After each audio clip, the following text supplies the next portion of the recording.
compared to that, Canada is very welcoming. Canada wants immigration people to come over there.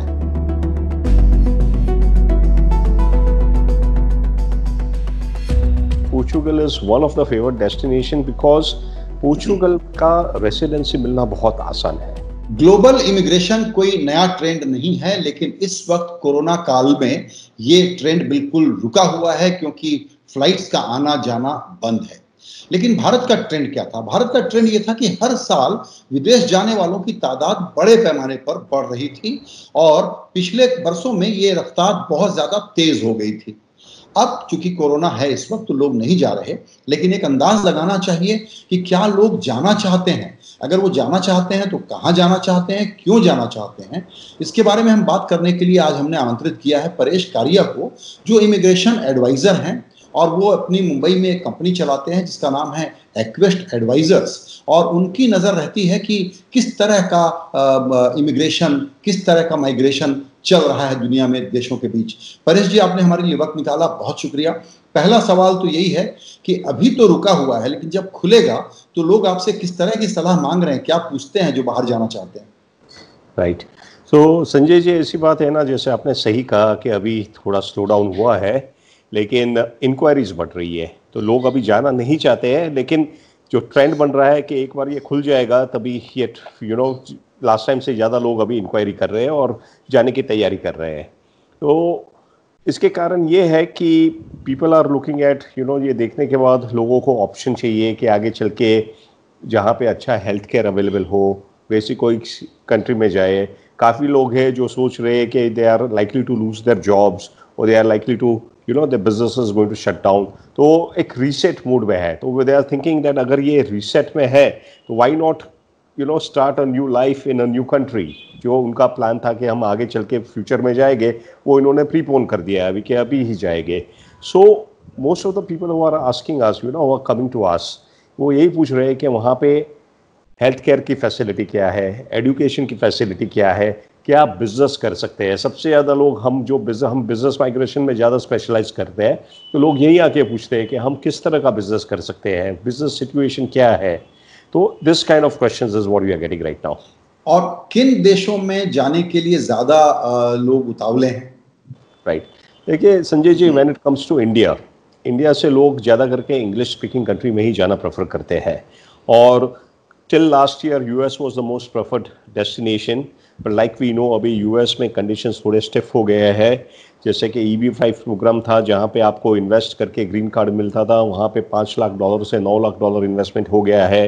दूसरे options थे जैसे कि H-1B visa, L-1 visa. Just 3 days back आपको पता है वहाँ पे इमिग्रेशन पे बैन लगा दिया है। हालांकि प्रैक्टिकली वो बैन का कोई पर्पस नहीं होता है क्योंकि अभी कोई भी नहीं जाना चाहता है। फिर भी as a kind of to serve some other agenda they have come up publicly और ये बैन का फियर क्रिएट किया है।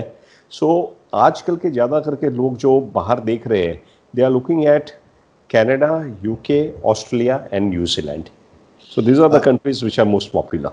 तो अमेरिका जाने वालों का नंबर कम हो रहा है। कनाडा का तो दरअसल पिछले 3 साल में डबल हो गया नंबर। और जैसा आपने बताया कि यूके अभी भी कंपैरेटिवली इजी है लोगों के लिए जाना।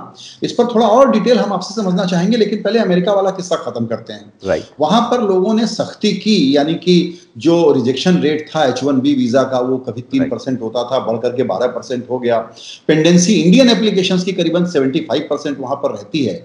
लेकिन अभी जो ये बैन लगाया है, जाहिर है कि इलेक्शन के कारण एंटी इमिग्रेशन सेंटीमेंट को बूस्ट करने के लिए लगाया है, लेकिन क्या इससे कोई रियल इम्पैक्ट वहां जो लोग रह रहे हैं उन पर पड़ने वाला है, या जो एप्लीकेंट हैं वो अब नहीं जा पाएंगे? रियल इम्पैक्ट क्या है? देखिए, रियल इम्पैक्ट में जहाँ वहाँ पे जो लोग रह रहे हैं H-1B वीज़ा पे, उन पे तो कोई इम्पैक्ट नहीं हो रहा है। यहाँ पे भी you can still continue to apply but they will not issue you the visa. So practically in a way, देखिए वैसे भी कोई जा नहीं रहा है वहाँ पे अभी, एटलीस्ट नेक्स्ट 3 to 6 months तक कोई सीन दे दिख रहा है। और ये बैन है till for the next 6 months till end of December। So it doesn't really make any sense. हाँ, एक कंडीशन ये बैन के जो नोटिफिकेशन आया है उसमें ये भी है कि they are going to review it after 6 months। So there is a possibility after 6 months they could extend it further. ये बैन पहले जून तक था, जून से उन्होंने अभी दिसंबर तक एक्सटेंड किया है। That all depends upon what is the outcome of the election in November. बिल्कुल। तो इसका कोई रियल इम्पैक्ट नहीं है, फिर भी ये क्या वजह है कि समझने के लिए पूछ रहा हूँ कि राइट, सुरेंद्र पिचाई से लेकर के जो हमारा नेस्कॉम है या जो दूसरी बिजनेस बॉडीज हैं, वो राइट, सब कह रहे हैं कि साहब बड़ा गलत हो गया, बड़ा नुकसान होगा, ऐसा नहीं करना चाहिए, क्योंकि रियल इम्पैक्ट तो है नहीं। फिर वो इतना क्रिटिसाइज क्यों कर रहे हैं? right. See, they are in the industry. IT industry needs people from India, so they have to take a stand. You know, they have to voice it at any point of time because अभी से वो pressure नहीं बनाएंगे तो दिसंबर में फिर से extend हो जाएगा और एक ही एक ट्रेंड सा हो जाएगा. जी जी So ji. they have to maintain their pressure. The industry obviously has to put a pressure on the government.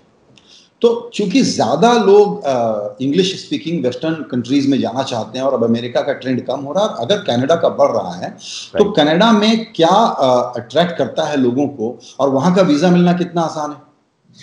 देखिए Canada is a very friendly country. You know unlike US में वो लोग बैन पे ban restriction पे restriction लगा रहे हैं तो जनरली लोगों को लगता है we are not welcome.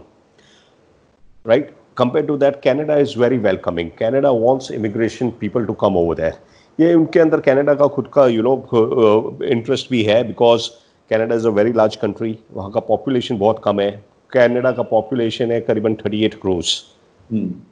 3.8 crores, sorry, not 38. So Canada ka population is equal to Mumbai, Delhi ka population. Population is also aging, so they want how naturally people to come, and they want people to come, work over there, do business over there, and contribute to the economy. वहां कैसे लोगों को वो preference ज्यादा दे रहे हैं, कुछ point system चलाते हैं, वो कैसे वर्क करता है? राइट. देखिए वहाँ पे जो पॉइंट सिस्टम है जनरली प्रेफरेंस दो कैटेगरी के लोगों को मिलती है. एक तो एक्सप्रेस एंट्री सिस्टम है. वहाँ पे अगर आप पॉइंट स्कोर करते हैं ज़्यादा करके प्रेफरेंस वहाँ पे people who are educated qualified जिनके पास मास्टर्स की डिग्री है या और जो अच्छा इंग्लिश बोलते हैं good English speaking masters degree work experience in a good kind of company or a good setup 3 years plus. So ये factors के basis पे और age of course they are looking at generally preferences for people who are below 30 years of age. So ये सब factors जो मिटते हैं उनको बहुत आसान हो जाता है वहाँ पे वाया एक्सप्रेस एंट्री जाना. जो एक्सप्रेस एंट्री में क्वालिफाई नहीं करते हैं उनके लिए the other set of population they are looking at is essentially businessmen, people who can go over there, set up business, create employment and contribute to the economy. So दूसरी category में ज़्यादा करके वहाँ पे भी दूसरा टाइप का point system है but preference is given to people who have high net worth who are going to invest. आप 1-1.5-2 करोड़ या के अपवर्ड्स आप इन्वेस्ट करो वहाँ पे. आपके पास बिजनेस का एक्सपीरियंस है, आपके पास कुछ बिजनेस या एंटरप्रेन्योर स्किल है जो आप वहाँ के लोगों को ट्रांसफ़र कर सकते हैं, वहाँ पे जॉब क्रिएट कर सकते हैं.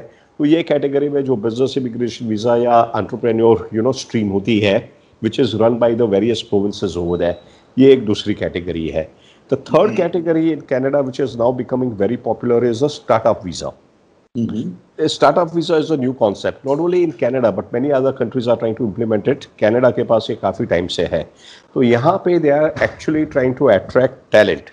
अगर कोई एंटरप्रेन्योर है उसके पास नया बिजनेस आइडिया है और they are inviting them that आप कनाडा में आओ, आप यहाँ पे डेवलप करो, आप इसको ग्लोबली ये आइडिया को एक्सप्लॉइट करो and scale it up and make it global. So it is talent migration in a way. So they are looking, Canada is not looking for money. They are looking at people who can contribute to economy. They are looking at educated, skilled people who can work. They are looking at talented people who can set up new business and take them global. And they are looking at entrepreneurs who can come there and set up business. जी, बहुत सारे लोग Canada इसलिए भी जाते हैं, उनका aspiration रहता है कि वहाँ जाएं और फिर वहाँ से शायद अमेरिका जाने का मौका मिल जाएगा. राइट. काफ़ी सारे लोग ऐसे आते हैं जो यूएस नहीं जा सकते हैं, कहते हैं कि हम कनाडा जाएंगे, कनाडा से वहाँ जाएंगे. That is a possibility, that is an option. जैसे कि कनाडा और यूएस के बीच में जो है नाफ्टा ट्रीटी है उसके दौरान काफ़ी सारी रिलैक्सेशन मिलती है people from Canada to go to USA. तो आप थोड़ा सा ये फिर से समझाएं. हम लोग एक एक कैटेगरी की बात करते हैं. स्टूडेंट्स, उनके लिए अगर अमेरिका अभी भी बहुत अट्रैक्टिव है और अमेरिका स्टूडेंट्स को तो अलाउ कर रहा है, लेकिन बावजूद उसके क्या कनाडा और यूके टॉप 3 डेस्टिनेशन है या कोई नया डेस्टिनेशन इमर्ज हो रहा है एजुकेशन के लिए इंडियंस के लिए? Australia is another destination. काफ़ी सारे लोग वहाँ स्टडी करने जाते हैं. So US, Canada I would say is number one ahead of US, and Canada is overtaking US now, because US में क्या है, एजुकेशन, आप F1 वीजा पे जाते हैं, लेकिन एजुकेशन करने के बाद you are not getting job over there, you are not getting H1B visa, so there is always a fear that you will have to come back. So what people are doing is, अगर आप Canada में जाते हो तो वहाँ पे Canada का education के साथ जॉब मिलना आसान है कंपेयर टू US. और H1B से आपको अगर US में परमानेंट ग्रीन कार्ड में भी कन्वर्ट करना है, their route is also very long, whereas in case of Canada, after getting education, after getting work, getting PR is easy. जी, इसके अलावा आपने ऑस्ट्रेलिया की बात कही, तो जो बिल्कुल ही जिसको कहते हैं बेस्ट प्लेसेस टू लिव, अगर आप वो लिस्ट जो बनती है हर साल तरह तरह के लोग बनाते हैं, तो क्या ये मेरी अंडरस्टैंडिंग सही है कि Canada, Australia, New Zealand, 4 Scandinavian countries और स्विट्जरलैंड, यही टॉप मोस्ट कंट्री हैं जो मोस्ट प्रिफर्ड हैं, जहां तक बिल्कुल rule of law, openness, safety, security, health, education, इन सारे पैरामीटर पे बिल्कुल सही निकल के आते हैं. Absolutely, Sanjay ji, you are bang on that. Scandinavians country come first, Finland, Norway, Denmark, ये टॉप पे आती है. Then you get Canada, Australia, New Zealand, Switzerland, and there is Portugal also. Now Portugal is also coming up on that list very quickly. इसमें एक देश और छूटा, Japan, वो भी टॉप मोस्ट कंट्री है. जापान का ट्रेंड कैसा है? Absolutely. जापान में जनरली माइग्रेशन यहाँ से लोग प्रेफर नहीं करते हैं. लैंग्वेज इशू है. लैंग्वेज इशू है, प्लस वहाँ जाना भी इतना आसान नहीं है. अब आते हैं पोर्चुगल पर. एक डेटा और है जो आपने भी देखा है, सभी ने देखा है, कि जो अल्ट्रा HNI हैं पिछले वर्षों में भारत से बड़े पैमाने पर गए हैं. और वो गए हैं कि यहाँ पर कैपिटल है, क्या करेंगे, बाहर चले जाते हैं कहीं और जहाँ थोड़ा सा ब्रीदिंग स्पेस उनको लगता है कि ज्यादा मिले. उनमें Portugal one of the most favoured destination है. क्यों? राइट, सी, आपने सही कहा, HNI के लिए Portugal is one of the favoured destination, because Portugal का रेसिडेंसी मिलना बहुत आसान है. Portugal is a destination for people who want to have a backup plan. वो यहाँ पे है, उनका बिजनेस यहाँ पे चल रहा है, उनको अभी कहीं बाहर जाने की जरूरत नहीं है, बट जिनको बैकअप प्लान बनाना है कि हाँ फ्यूचर में मुझे जाना है या मेरे बच्चों को जाना है, उनके लिए पोर्चुगल वर्क्स वेरी वेल. इसका कारण ये है कि पोर्चुगल में जो वहाँ की PR मिलने का जो प्रोसेस है बहुत ही इजी है. आपको वहाँ पे प्रॉपर्टी में इन्वेस्ट करना है, सिंपल. आप यहाँ रहना नहीं है, सिर्फ इन्वेस्ट करना है. आपको पहले प्रॉपर्टी में ही इन्वेस्ट करना है. वहाँ पे प्रॉपर्टी में भी 2 ऑप्शंस है. आप 5 लाख यूरो की प्रॉपर्टी खरीद सकते हैं, वहाँ पे आपके पास कोई रिस्ट्रिक्शन नहीं है. You go over there, you buy a nice beach side पे आप विला खरीदो, या सिटी के अंदर सी फेसिंग अपार्टमेंट खरीदो, या कोई हेरिटेज सिटी में जाके अच्छा सा काइंड ऑफ अ होटल खरीदो. There is no restriction. 5 lakh euro यानी कि 5 करोड़ रुपए से भी कम, या अबाउट 4 करोड़ जितना होता है. बिल्कुल. इसके अलावा उनके पास दूसरा भी ऑप्शन है, इससे भी कम वाला ऑप्शन है, 3.5 लाख यूरो. 3.5 लाख यूरो में भी आप प्रॉपर्टी में इन्वेस्ट कर सकते हैं, बट वहाँ पे थोड़ा रिस्ट्रिक्शन है. अगेन 3.5 लाख में आप कोई फंड में भी इन्वेस्ट कर सकते हैं, वेंचर कैपिटल फंड में भी इन्वेस्ट कर सकते हैं. Right, so this is a beauty. One is, we Indians, we know, we all love property. We know that money, हम अपनी खुद की प्रॉपर्टी में पैसे लगा रहे हैं, वो सेफ है. सो प्रॉपर्टी के अंदर इन्वेस्ट कर लो आप. सेकेंड इज, वहाँ पे रेसिडेंसी मेंटेन करने के लिए आपको वहाँ रहना नहीं पड़ता है. Because of Portugal you need to spend only 7 days in a year. तो आप 7 दिन के लिए छुट्टी के लिए चले जाओ. Portugal is a beautiful place for holiday. वहाँ का वेदर बहुत ही अच्छा है, वहाँ पे बीचेस है, एंड द लैंडस्केप वगैरह बहुत ही बढ़िया है वहाँ पे. People are also very welcoming. So people like this option. आप एक इन्वेस्टमेंट कर लिया, इंडिया में प्रॉपर्टी में इन्वेस्ट करो या आप बाहर करो, आपका एसेट डाइवर्सिफिकेशन भी हो जाता है और एक PR का ऑप्शन भी खड़ा हो जाता है आपके लिए. जी बिल्कुल. Third reason why people are looking at Portugal, and this is also a very very big advantage, is Portugal में आप 6 साल के बाद पोर्चुगीज पासपोर्ट ले सकते हो. Once you have a Portuguese passport, then you have access to entire European Union. जो भी 27 countries है, आप वहाँ कहीं पे भी जाके शिफ्ट हो सकते हो. You get education benefit, you can stay over there, you can set up business and you can work over there. जी, एक सवाल और, रेजिडेंसी की, पढ़ाई की, बिजनेस करने की एक जो कैटेगरी है वो लोग जा रहे हैं। दूसरा है जो सिर्फ टैक्स पर्पसेस के हिसाब से जाना चाहते हैं, और पिछले दिनों ग्लोबली जितने बड़े देश हैं सब ने अपने कानून बहुत ही सख्त कर दिए हैं। ऐसे में जो टैक्स पर्पसेस से जाना चाहते हैं, टैक्स रेजिडेंसी के लिए जाना चाहते हैं, वो किन देशों को आजकल चुनते हैं? देखिए, टैक्सेस के लिए अभी जैसे आपने कहा, बिल्कुल मोस्ट ऑफ द कंट्री ने टाइटन कर दिया है, राइट। बट जो लोगों को वैसे जाना भी है तो they prefer to go to very unknown country, tax haven. Caribbean countries है, कैरेबियन कंट्रीज में काफ़ी आसान है।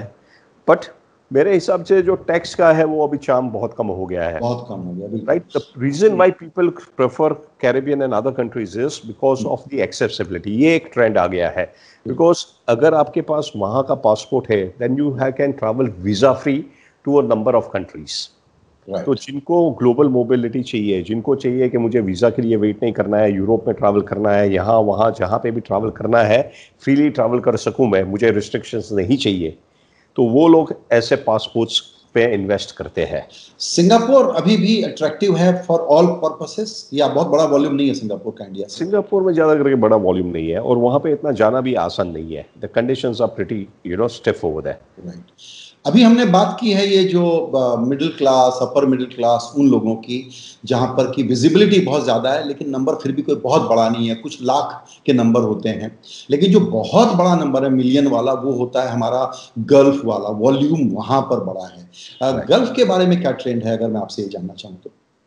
गल्फ में ज़्यादा करके लोग है ना जॉब के लिए जाना चाहते हैं। You cannot migrate, you cannot settle over there. Ultimately वो अनसर्टेनिटी है कि एक दिन आपको वापस आना ही है। So the trend that I'm seeing is from Gulf people, Indians who are already in Gulf, they are also looking at migrating to other countries like Canada, UK, Australia. तो वहाँ पे भी इंडिया के जैसा ही ट्रेंड है कि uncertainty बहुत है वहाँ पे अभी। तो गल्फ के लोग दूसरी जगह जा रहे हैं और गल्फ के काफी इंडियंस अब इंडिया लौट भी रहे हैं, is that right?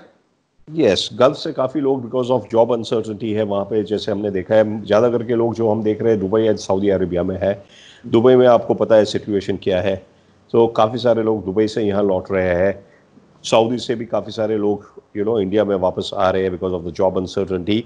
But those who are well off in Dubai, जो इंडियन पॉपुलेशन है, those who are well off over there, they are going to UK, Europe. Portugal is very popular, UK is very popular, and so is Canada. US भी हुआ था till last year, US was also popular but not anymore. Very interesting. आपने बहुत ही simple ढंग से, काफी बढ़िया एक तरीके से ग्लोबल मैप बता दिया है कि माइग्रेशन के क्या ट्रेंड हैं। इसके पहले हमको ऐसा लगता था कि बहुत सारे लोग नई अपॉर्चुनिटी ढूंढने के लिए, क्योंकि उनको लगता था कि इंडिया में कई तरह के लिमिटेशंस हैं, तो वो बाहर जाना चाहते थे। अभी कोरोना के कारण कोई नहीं जा रहा है, लेकिन जब ये कोरोना वाला मामला खत्म होगा, वापस इंटरनेशनल ट्रैवल चालू हो जाएगा, तब हम आशा करते हैं कि अच्छे रीजन के लिए, हेल्दी रीजन के लिए इंडिया से माइग्रेशन बढ़ेगा। परेश जी, आपका बहुत शुक्रिया ये सारी जानकारी देने के लिए। Thank you Sanjay ji.